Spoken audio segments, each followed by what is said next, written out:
ఒకప్పుడు గురక అంటే గాఢ నిద్రకు సంకేతం.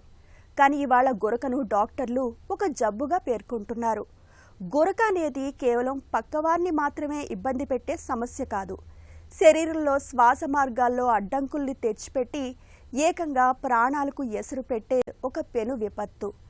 నిన్న మొన్నటిదాకా గురకకు కేవలం సర్జరీనే పరిష్కారంగా ఉండేది.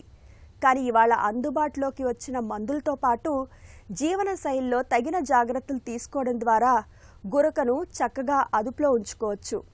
గురక గురించిన పూర్తి వివరాలని డాక్టర్ని అడిగి ఇప్పుడు తెలుసుకుందాం.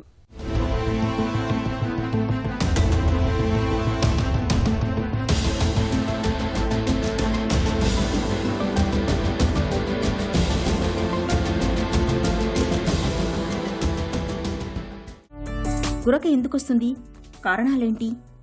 గురక అనేటువంటిది which is snoring is one of the most కామన్గా తరచుగా క్లినికల్ ప్రాక్టీస్లో చూసేటువంటి సమస్య. గురక అనేది ఎప్పుడైతే శ్వాసకోశాల నుంచి నోజ్, ముక్కు, తర్వాత గొంతు, స్వరపేటికల మధ్యలోంచి ఊపిరితిత్తుల్లోకి వెళ్ళే మార్గంలో ఫస్ట్ నోజ్, తర్వాత గొంతు భాగంలో కనుక పై భాగంలో ఎక్కడైతే కనుక అబ్స్ట్రక్షన్ అంటే నారోయింగ్ కనుక కదిలినప్పుడు ఆ గురక అనేటువంటిది ఆ ఎయిర్ దాంట్లోంచి పాస్ అయినప్పుడు ఆ వైబ్రేటింగ్ సౌండ్ అనేటువంటిది రావడాన్ని గురక అంటాం. సో ఎప్పుడు ఇది most of the times common ఉండొచ్చు, లేదా sometimes it can complicate in the sense then we say obstructive sleep apnea or బ్రాడ్గా SRBD అంటే స్లీప్ రిలేటెడ్ బ్రీతింగ్ డిజార్డర్స్. గురక రావడానికి కారణాలు మెయిన్గా అబ్స్ట్రక్షన్ అంటే నోజ్ భాగంలో కనుక ముక్కులో కనుక డీవియేటెడ్ నేజల్ సెప్టమ్ ముక్కుదూలం వంకరగా ఉండడం కావచ్చు, లేదా టర్బినేట్స్ ఏవైతే చిన్నటువంటి కండరాలు నోజ్లో ముక్కులో ఉంటాయో అవి బాగా వాచినప్పుడు ఆ స్పేస్ తగ్గిపోవడము, ముక్కు వెనకాతల భాగం మాడ కింద ఎడినాయిడ్స్ టిష్యూ అది బాగా సైజ్ పెరిగిన తర్వాత గొంతులో వచ్చేటప్పటికి సాఫ్ట్ ప్యాలెట్ ఆ కొండనాలిక ప్రదేశం బాగా లావెక్కి టాన్సిల్స్ బాగా స్వెల్లింగ్ అయ్యి గ్రేడ్ పెరిగినప్పుడు, తర్వాత ఇంకా కిందకు వచ్చినప్పుడు గొంతు లోపల ఫ్యారింగ్స్ ఆర్ లారింగోఫారింగ్స్ స్వరపేటికల దగ్గర ఎపిగ్లాటిస్ ఆ రీజన్స్లో కనుక కన్స్ట్రిక్షన్స్ ఏర్పడినప్పుడు ఈ గురక అనేటువంటిది వస్తూ ఉంటుంది. అండ్ ఈ నాలిక వెనకాతల భాగం అంటే బేస్ ఆఫ్ టంగ్ అది కూడా బాగా థిక్నెస్ పెరిగినప్పుడు ఈ గురక అనేటువంటిది ఇవన్నీ అడ్డం పడి ఈ కాంపోనెంట్స్ శ్వాస వెళ్ళడానికి అడ్డం పడి గాలి వెళ్ళడానికి అడ్డం పడినప్పుడు ఈ గురక అనేటువంటిది వస్తూ ఉంటుంది. గురకను ఎప్పుడు పట్టించుకోవాలి?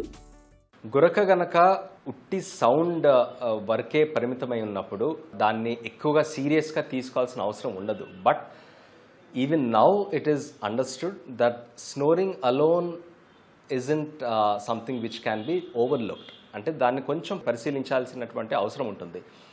ఎప్పుడైతే ఫ్రాగ్మెంటెడ్ స్లీప్ ప్యాటర్న్ అంటే పడుకునేటప్పుడు ఊరికే కదలడము, తరచుగా మేల్కోవడము, చిన్నపిల్లల్లో పర్టికులర్లీ ఊరికే they keep tossing in their bed wetting and next day excessive day time somnolence అంటే మేల్కొన్న తర్వాత పగటి పూటల్లో సరిగ్గా కాన్సన్ట్రేట్ చేయలేకపోవడము, ఇరిటబిలిటీ ఇవన్నీ ఉన్నప్పుడు ఏంటంటే these are the telltale signs, red flags where it's important that your sleep has to be quantified properly and analysed. గురకకు సర్జరీనే మార్గమా? గురక ట్రీట్మెంట్ వరకు వచ్చేసరికి అయితే కనుక there are multiple levels where it can be intervened. That depends on what type of sleep or snoring that a person is suffering from. Sleep స్టడీలో చేసిన తర్వాత స్లీప్ స్టడీ సివియారిటీ బట్టి ఎంతవరకు ఆయన ఆ మనిషి యొక్కటువంటి నిద్ర ఆ మనిషి ప్రభావం మీద పడుతుందన్న దాన్ని బట్టి మన level of intervention or mode of intervention అనేది ఉంటుంది. Broadly speaking if it is surgery related ఉంటుంది. బట్ ఆల్వేస్ సర్జరీ అనేటువంటిది ట్రీట్మెంట్ గురకకి సర్జరీనే అనేటువంటిది అది ఇట్స్ అ మిత్, ఒక చిన్న అపోహ. Most of the times in fact non surgical మెథడ్స్లోనే అంటే లైఫ్ స్టైల్ చేంజింగ్, బరువు తగ్గడము, ఈ మెడ చుట్టూ ఉన్నటువంటి థిక్నెస్ ఎక్కువ అవుతే కనుక గురక ఎక్కువ అవుతుంది. సో అది తగ్గినప్పుడు గురక కొంచెం తగ్గుతుంది.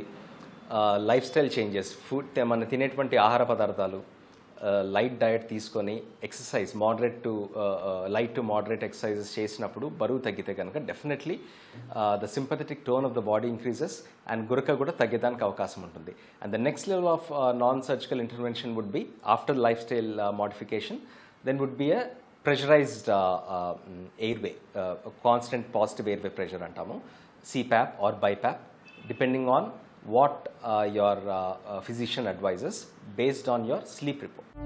మందులతో గురక మాయమవుతుందా? చాలా మంది అడుగుతూ ఉంటారు క్లినికల్ ప్రాక్టీస్లో గురకకి కనుక ఏమైనా టాబ్లెట్స్ తీసుకోవడం వల్ల, ఎనీ డ్రగ్స్ తీసుకోవడం వల్ల ఫార్మస్యూటికల్ రెమెడీస్ ఉంటాయా అని. Strictly speaking, to answer the question head on, ఉండదు. బికాజ్ స్లీప్ డిస్టర్బెన్స్ ఆర్ గురక అనేటువంటిది it's more of obstructive pathology.